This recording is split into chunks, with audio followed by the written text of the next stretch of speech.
Bonjour tout le monde. J'espère que vous allez bien, que vous passez votre journée, en très bonne forme. Je suis, Oumaima El Bettal.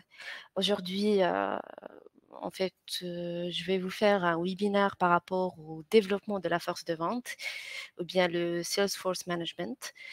Hem, voilà, donc on commence. Donc je partage avec vous, le sommaire de ce webinaire-là, d'accord? Donc tout d'abord, on va faire une petite introduction par rapport à c'est quoi, la force de vente, à quoi sert exactement, quels sont ses avantages et par la suite, on va voir les facteurs clés, un par un de la force de vente et la gestion de force de vente. Donc tout d'abord, on verra tout ce qui est analyse de marché, par la suite le recrutement et sélection, la formation, comment on pourra définir des objectifs qui vont être clairs, comment on peut calculer, la performance ou bien gérer tout ce qui est performance. Par la suite, tout ce qui est motivation et récompense par rapport à votre équipe de vente, le développement de support de vente, pardon, et la collaboration avec les autres départements et on va finir par une petite conclusion. Voilà. Alors, pourquoi le développement de la force de vente est-il important? Je pense qu'on va être bien d'accord que la force de vente est les éléments principaux ou bien il est responsable de la prospection de clients, de la présentation des produits et services de l'entreprise, de la négociation des contrats et de la gestion des relations avec les clients existants. Donc la force de vente, elle joue un rôle clé dans la croissance et la réussite d'une entreprise en générant des ventes et en développant des relations durables avec ses clients-là. À part ça, la force de vente, elle est connue sous le nom de département commercial ou bien équipe de vente qui désigne un ensemble de personnes qui sont chargées de promouvoir et de vendre les produits ou bien des services ou bien les 2 à la fois d'une entreprise. Elle constitue un élément essentiel de la stratégie de vente d'une organisation et aussi elle est responsable de la prospection de nouveaux clients, de la réalisation des objectifs de vente fixés par l'entreprise. Ses principales tâches comprennent la recherche de prospects, comme on a déjà dit, la démonstration des produits ou services, la négociation des conditions de vente, la conclusion des contrats et par la suite le suivi après-vente. Les membres de la force de vente sont généralement des commerciaux ou des représentants commerciaux qui interagissent directement avec les clients. Ils doivent posséder de solides compétences en communication, bien sûr, en persuasion et même en pardon, en négociation, la chose qui est la plus importante. Comme également, ils doivent être bien informés sur les produits ou bien les services de l'entreprise, c'est-à-dire qu'ils doivent maîtriser tout ce qui est produits et services afin de pouvoir répondre aux questions des clients et les conseiller d'une manière efficace. La taille et la structure de la force de vente, ça pourra, ou bien ils peuvent varier en fonction de la taille de l'entreprise, en fonction du secteur d'activité ou bien même la stratégie commerciale et certaines entreprises ont des équipes de vente qui sont internes, alors que d'autres, ils peuvent faire appel à des représentants commerciaux indépendants ou bien externalisés. Donc, en résumé, la force de vente est le moteur de l'activité commerciale d'une entreprise, chargée de promouvoir et de vendre ses produits ou services pour atteindre les objectifs de vente fixés. Donc, pour avoir une bonne force de vente, il est important de prendre en compte plusieurs facteurs clés, comme j'ai déjà mentionné, notamment, ou bien premièrement, l'analyse de marché. Comment peut-on comprendre le marché d'une manière efficace pour mieux vendre? En effectuant une analyse de marché approfondie, la société peut mieux comprendre le marché dans lequel elle évolue et les besoins de ses clients potentiels. Cela peut aider l'entreprise à mieux vendre en développant des stratégies de vente adaptées et en mettant en place des processus efficaces pour atteindre ses clients potentiels. Je partage avec vous quelques étapes clés pour effectuer une bonne analyse de marché, afin de mieux vendre. Voilà. Donc premièrement, on doit définir le marché.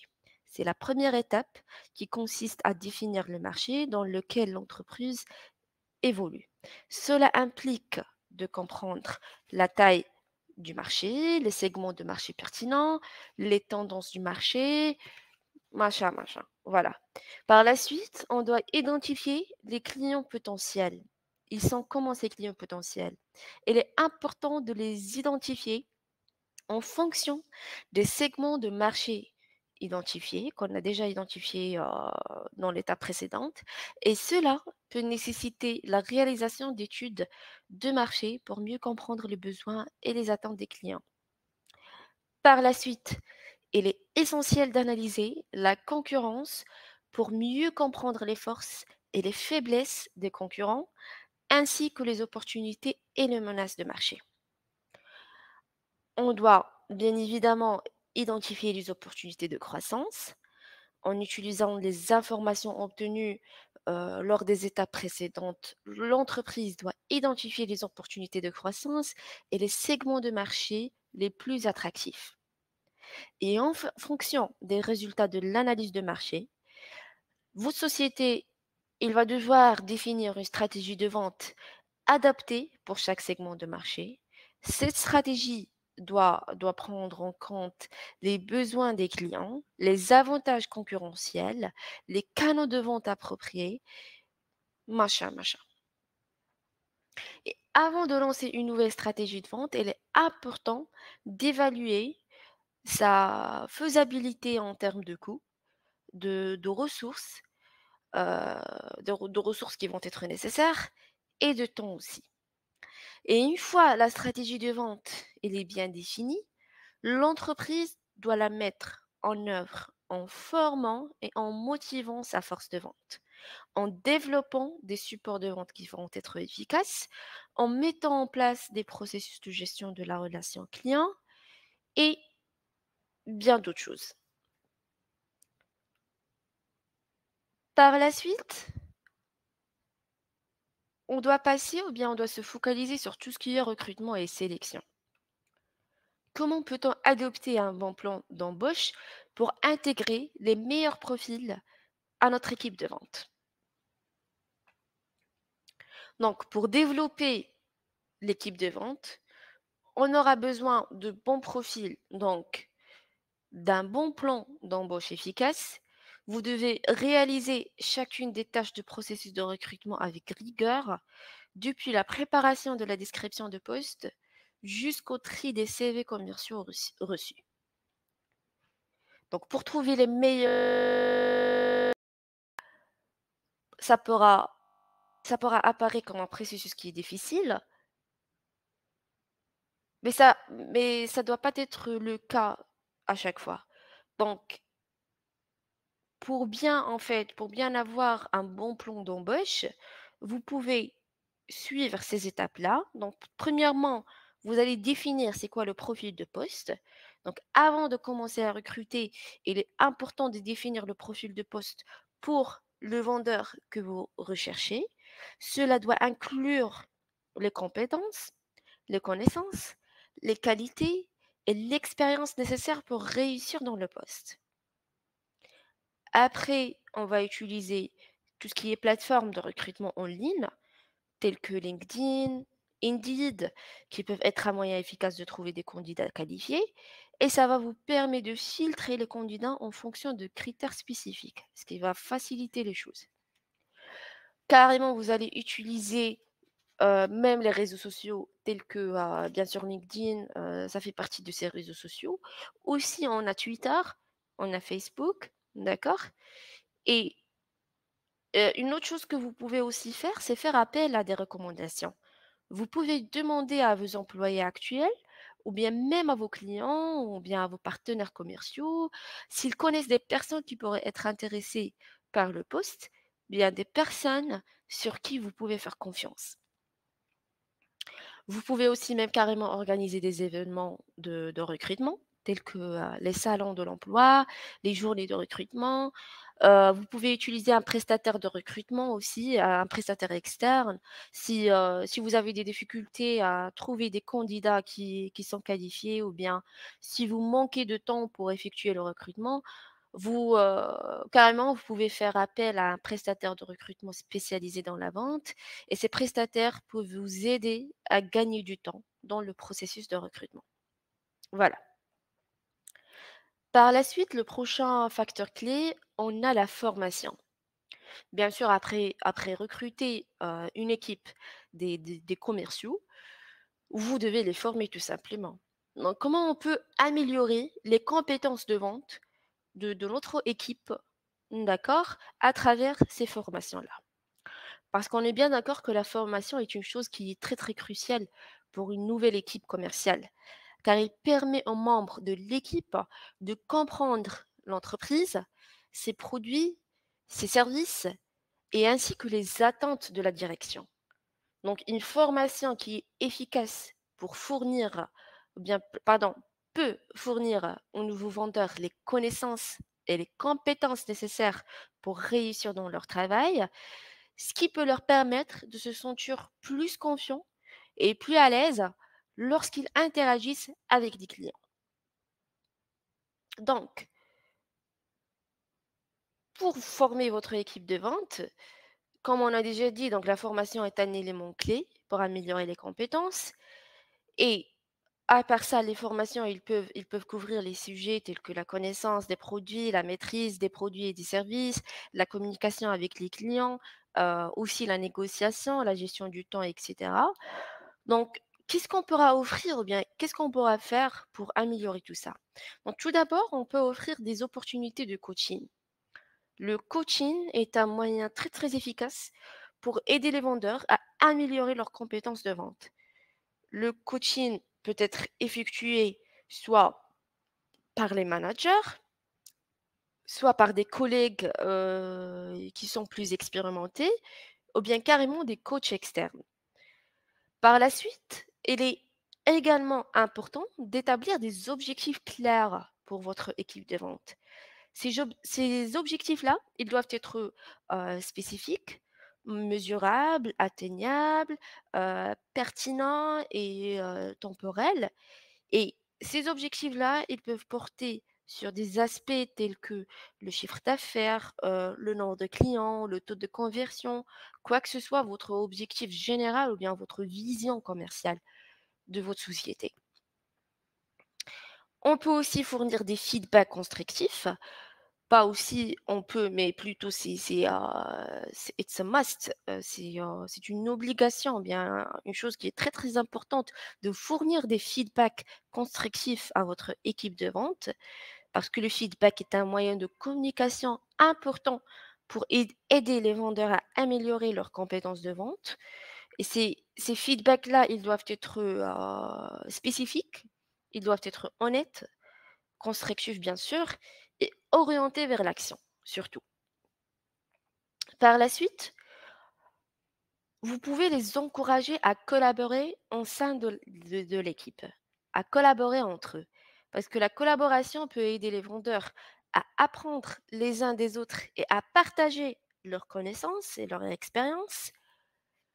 Les managers, ils peuvent aussi encourager la collaboration en organisant des réunions d'équipe, des sessions de brainstorming, des formations en groupe, des activités team building.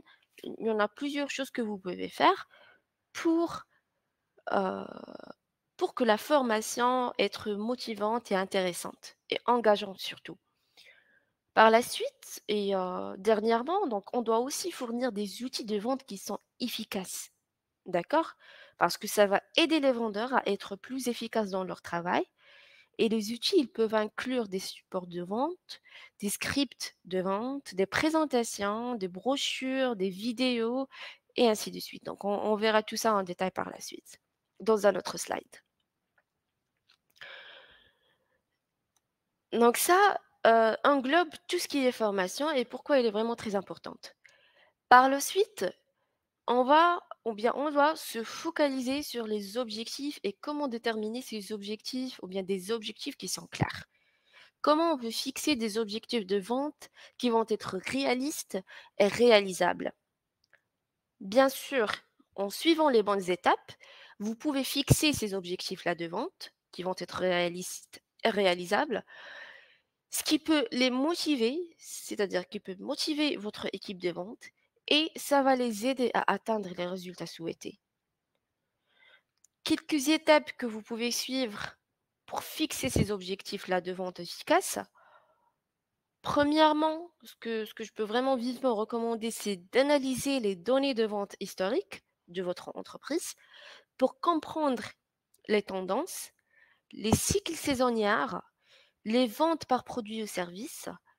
Et cette analyse, il peut vous aider à établir des objectifs qui vont être réalistes pour l'avenir, tout en se basant sur tout ce qui est historique par rapport aux ventes, par rapport à votre société. Les objectifs de vente, ils doivent être bien spécifiques et clairement définis. Par exemple, plutôt que fixer, plutôt que de fixer un objectif qui est général de chiffre d'affaires, vous pouvez définir des objectifs spécifiques pour chaque produit ou bien pour chaque service ou bien pour chaque période, par exemple. D'accord? Aussi, vous devez assurer que les objectifs, ils vont être atteignables. Donc évitez de fixer des objectifs qui vont être, irréalistes ou bien très difficiles à atteindre, car cela va que les décourager, va que décourager, hem, heu, cette équipe de vente.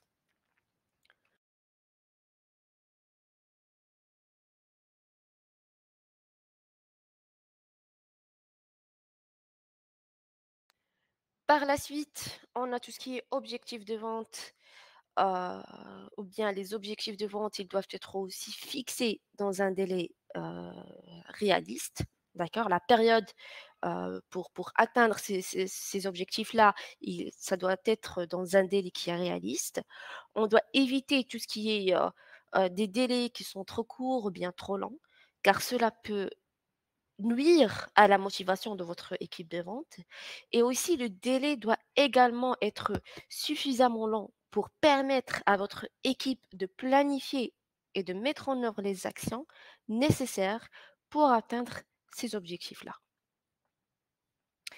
Finalement, vous essayez de les impliquer dans l'établissement de ces objectifs et ça va vraiment leur aider à se sentir plus investis dans le processus et à être plus motivés pour atteindre ces objectifs fixés.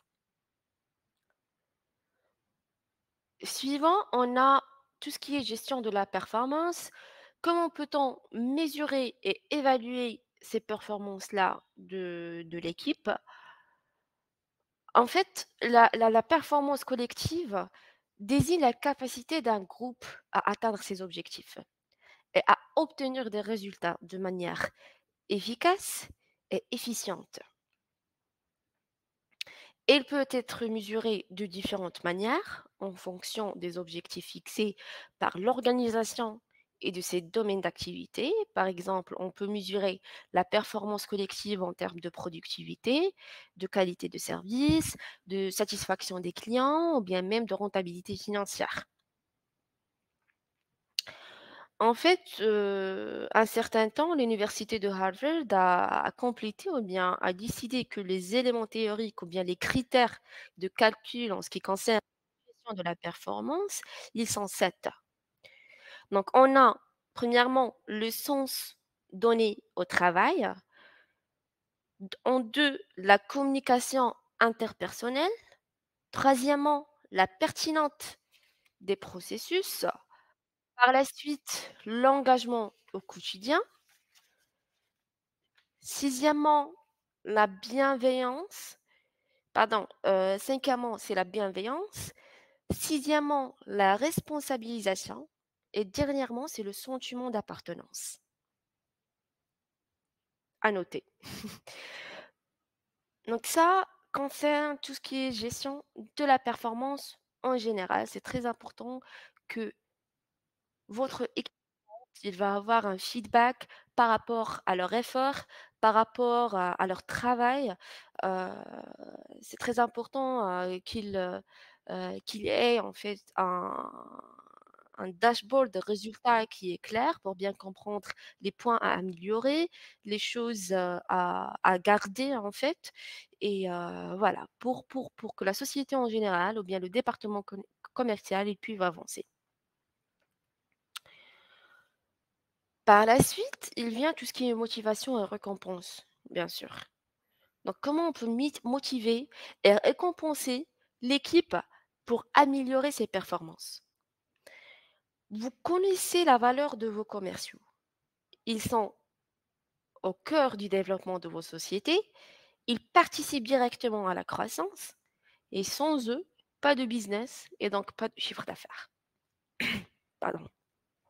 Donc il est capital de les engager pour qu'ils soient au top de la motivation, avec toujours la même envie de performer et de conclure le maximum de ventes.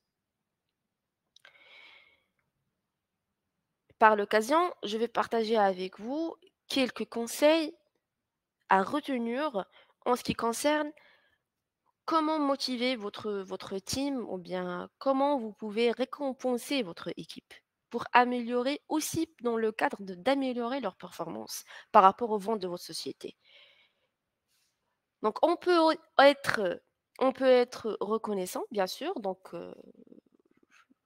soyez reconnaissant, tout simplement, parce que la reconnaissance ne passe pas uniquement par le salaire, pas du tout. Il est toujours agréable d'être, félicité et reconnu par la qualité de son travail. Heu, vous essayez de prendre le temps de remercier avec sincérité l'un de vos collaborateurs devant l'équipe parce que ça va vraiment, se révélera, comme étant intéressant pour susciter plus de motivation au travail. Par la suite aussi, vous pouvez déléguer et donner plus de responsabilités.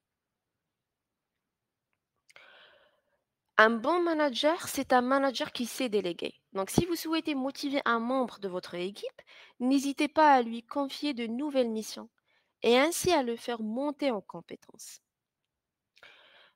Le troisième conseil, c'est de favoriser la formation continue. Accorder des formations est un excellent moyen de prouver à vos salariés que vous êtes prêts à investir dans leur développement professionnel.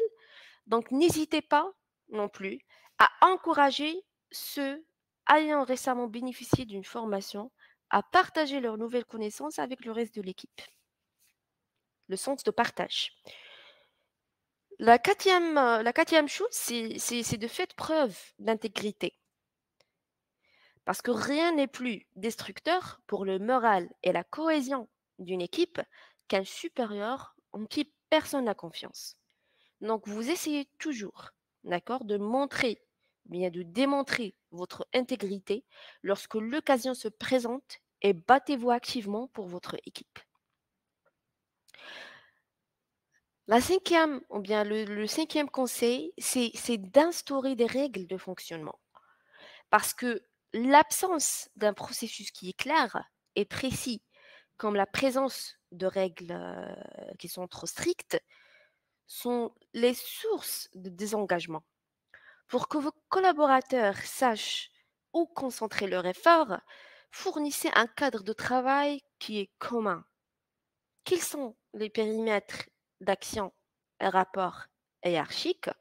Quelles sont les règles de fonctionnement internes et externes? Et ainsi de suite. Le sixième conseil, c'est de partager la vision de l'entreprise. Donc, pour comprendre leur contribution effective et rester motivés, les salariés attendent de leur manager un partage clair de la vision et de la stratégie, soit commerciale, soit marketing de l'entreprise, mais aussi des éventuelles difficultés. Alors, ne lésinez pas sur la communication, surtout en période de crise ou de changement. La septième chose, c'est d'encourager la créativité. Donc ça, c'est très important. Stimulez la créativité de vos collaborateurs parce que ça va renforcer le plaisir de travailler ensemble. Et pour cela, encouragez vos collaborateurs à s'exprimer librement via des séances de brainstorming dédiées ou de manière informelle. Le huitième conseil, c'est de recueillir le feedback. D'accord? Quand vous allez donner des feedbacks constructifs, vous devez aussi recueillir des feedbacks. Donc, pour trouver les clés de l'engagement de vos collaborateurs, il est indispensable d'être à l'écoute de leurs attentes et préoccupations. Nouvelle mission, évolution, plus de flexibilité. Donc, à chacun ses leviers de motivation. Et même si vous ne pouvez pas tous les activer, les entendre est déjà un premier pas vers une meilleure connaissance et aussi une reconnaissance de vos équipes. Le neuvième conseil, c'est de créer des moments d'échange informels.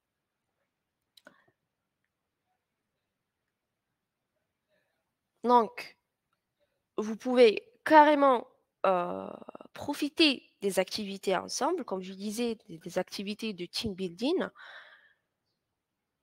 Donc, voilà, donc vous pouvez le faire d'une manière, voilà, d'une manière, il y a plusieurs manières alternatives, telles que le déjeuner d'équipe ou bien la journée, demi-journée de team building et tout ça.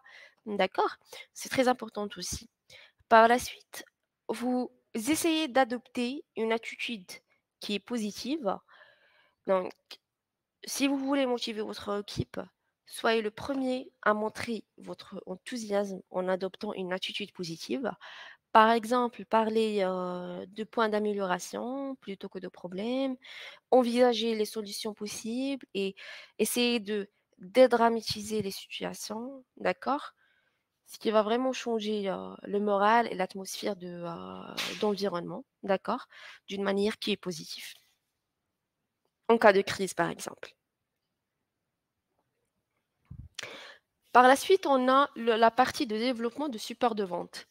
Donc, comment on peut créer des supports de vente qui vont être efficaces pour notre équipe commerciale? Parce que le support utilisé, bien sûr, il dépend des besoins spécifiques de vos commerciaux et des acheteurs avec lesquels ils interagissent. Donc, ces supports-là de vente, inablement, ils peuvent également prendre plusieurs formes en fonction des besoins des commerciaux, d'accord? Et de l'étape ciblée dans le processus d'achat. Donc, je vais partager avec vous quelques exemples de supports de vente. Comme par exemple, donc on a tout ce qui est documents relatifs aux, différents profils clients, d'accord? Il y a quelques entreprises, pas toutes les entreprises, mais il y en a certaines heu, qui ont vraiment une variété de clients dans différents secteurs. Hem, L'élaboration de profils d'acheteurs précis prépare votre équipe à les aider à découvrir et à résoudre leurs problèmes spécifiques. Donc un document qui va être relatif au profil client et la description d'un personnage semi-fictif qui représente un client type ou bien un client type. Ça va aider le commercial à adapter son interaction avec l'acheteur en fonction de ses, antécédents et de ses caractéristiques spécifiques. Aussi, on a tout ce qui est documents relatifs aux produits, bien sûr, ce qui va améliorer la maîtrise des produits. Ça va aider les commerciaux à avoir une bonne connaissance de ce qu'ils vendent et présenter, les avantages spécifiques pour les acheteurs en fonction de leur sensibilité et de leurs besoins. Aussi, les livres blancs, d'accord? Ça aussi, c'est un exemple de support de vente. Ce type de support, il est dédié aux sales, heu, enablement et qui permet aux commerciaux d'aller plus en profondeur et de traiter des besoins spécifiques à un marché. Il permet de mieux comprendre une problématique et aide ainsi à la résoudre ou à prendre une décision. Aussi, on a les études de cas. D'accord? Les études de cas, ils sont des outils, précieux qui montrent comment votre produit a rendu un grand service à d'autres entreprises. Les équipes marketing clients recueillent ces témoignages pour que les commerciaux les partagent avec les prospects qui envisagent d'utiliser votre solution. On a aussi les vidéos de success stories en interne, d'accord? C'est légèrement un petit peu différent des études de cas, mais ces success stories, internes sont des courtes vidéos enregistrées par les meilleurs commerciaux qui expliquent comment ils ont remporté certains contrats afin que les nouvelles recrues puissent apprendre à vendre intelligemment. On a aussi tout ce qui est fiche technique. Je pense que, c'est clair et explicatif en fait. Hem, C'est-à-dire les fiches techniques de chaque produit bien sûr. Les guides d'achat aussi. Leur, heu, Leur utilisation est recommandée lorsque l'acheteur potentiel se trouve, au milieu du processus d'achat, car parce qu'en fait, il aide à envisager sérieusement d'opter pour votre produit ou service, tout en continuer à leur fournir des informations qui sont générales. Heu, donc les guides d'achat aident vraiment le commercial à agir comme un conseiller de confiance, plutôt que comme un revendeur ou bien un vendeur ordinaire. Aussi, on a les newsletters. Je pense que la plupart des sociétés actuellement, elles utilisent les newsletters parce que généralement, bien sûr, ils sont envoyés par email. Ils sont utilisés pour rester en contact avec les clients et les tenir au courant de nouvelles fonctionnalités et de nouveaux produits. Et voilà, donc si vous essayez ou bien vous voulez vous démarquer, essayez de présenter vos newsletters sous une forme digitale interactive, c'est-à-dire par mail, principalement. Aussi, on a les scénarios de vente. Les scénarios de vente sont utilisés par les commerciaux pour rendre les échanges avec les acheteurs, plus productifs. Donc un plan d'action adapté à chaque étape du cycle de vente aide les vendeurs à guider les acheteurs tout au long de leur parcours d'achat. On a les modèles d'email et les scénarios d'appel aussi, bien sûr. On a tout ce qui est outils, multimédia comme les vidéos, même les podcasts, les témoignages clients, les démonstrations produits. Tout ça, ça peut vraiment aider, par rapport aux croissances de vos ventes.